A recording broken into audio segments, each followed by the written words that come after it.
Assalamualaikum warahmatullahi wabarakatuh.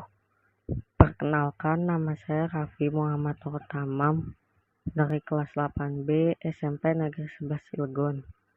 Di video kali ini saya akan membahas dan menjelaskan materi tentang beriman kepada Rasul-Rasul Allah SWT. Yang pertama, pengertian iman kepada Rasul. Iman kepada Rasul artinya beriman kepada Rasul mengandung maksud meyakini dengan sepenuh hati bahwa Allah telah mengutus para Rasulnya untuk menyampaikan wahyu kepada umatnya.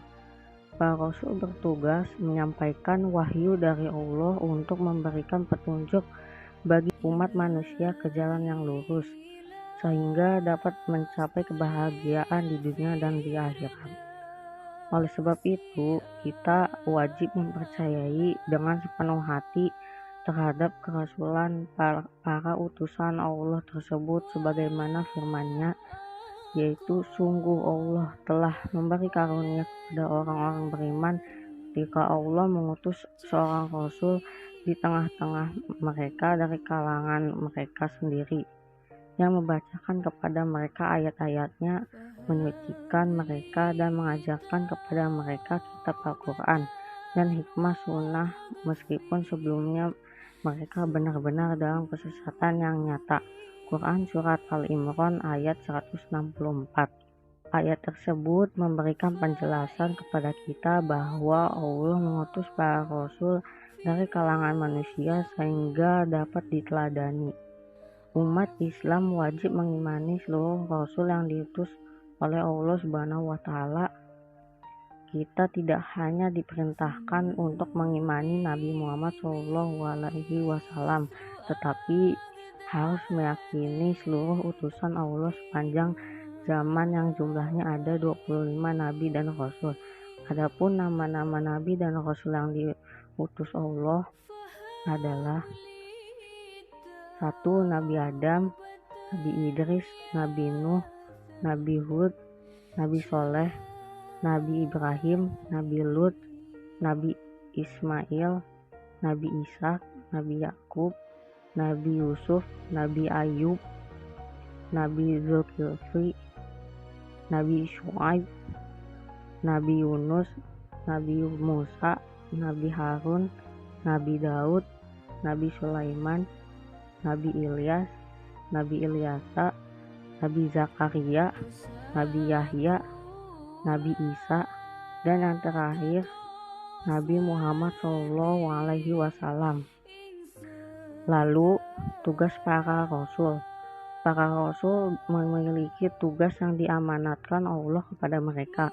Mereka merupakan manusia terpilih yang sengaja diutus oleh Allah untuk memperbaiki keadaan kaumnya. Adapun secara rinci tugas dari para Rasul sebagai berikut. Yang pertama, sebagai pembawa ajaran tauhid yang benar, yakni mengesahkan Allah dan meluruskan kembali ajaran tauhid yang sesat di kalangan kaumnya. Yang kedua, sebagai pembawa kabar gembira bahwa hamba-hamba Allah yang taat kelak akan mendapatkan balasan kebaikan di surga. Yang ketiga, sebagai pemberi peringatan bahwa manusia yang ingkar, berbuat kejahatan, maksiat, dan menganiaya akan mendapatkan balasan di neraka. Dan yang terakhir, membina kehidupan manusia agar menerapkan akhlak yang mulia. Lalu, sifat-sifat para Rasul. Kita tahu bahwa Rasul adalah utusan Allah. Para Rasul mempunyai sifat atau kepribadian yang akan dijadikan teladan atau contoh bagi umatnya. Selain sifat wajib yang harus dimiliki oleh para Rasul, juga ada sifat mustahil dan sifat jaiz. Adapun secara rinci sifat-sifat tersebut adalah: yang pertama, ada sifat wajib.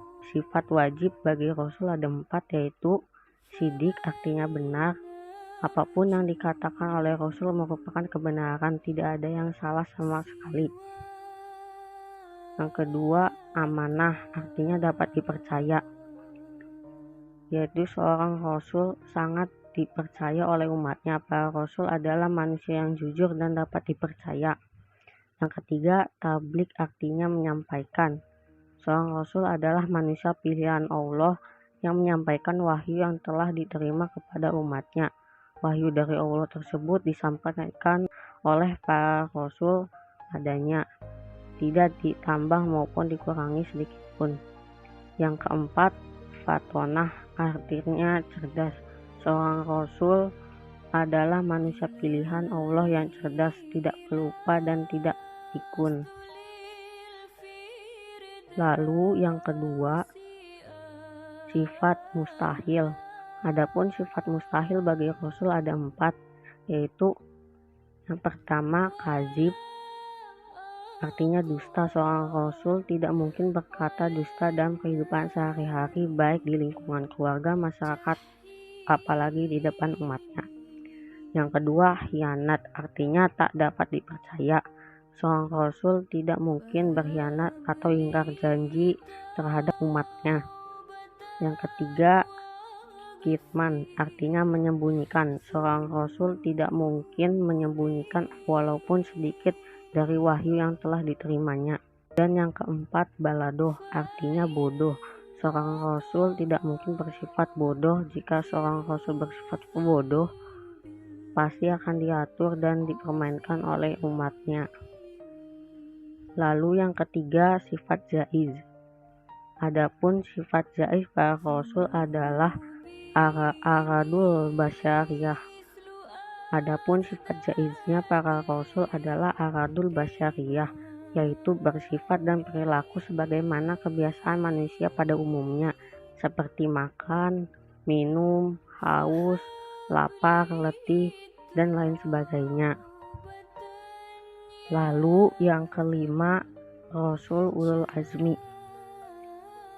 Kita sudah tahu bahwa nabi dan rasul yang wajib kita ketahui ada 25 orang.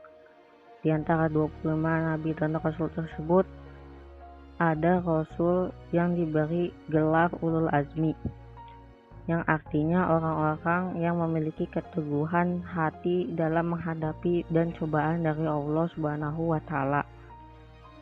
Adapun rasul tersebut adalah yang pertama Nabi Nuh, yang kedua Nabi Ibrahim, yang ketiga Nabi Musa, yang keempat Nabi Isa, dan yang terakhir Nabi Muhammad SAW.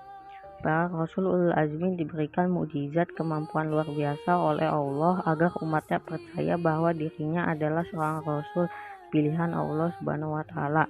Lalu yang keenam, hikmah beriman kepada Rasul Allah Subhanahu wa Ta'ala. Kita sudah mempelajari iman kepada Rasul Allah, baik itu pengennya, nama-namanya, sifat-sifatnya, dan Rasul Azmi. Dengan beriman kepada Rasul, tentunya kita dapat mengambil hikmah dari pembelajaran tersebut.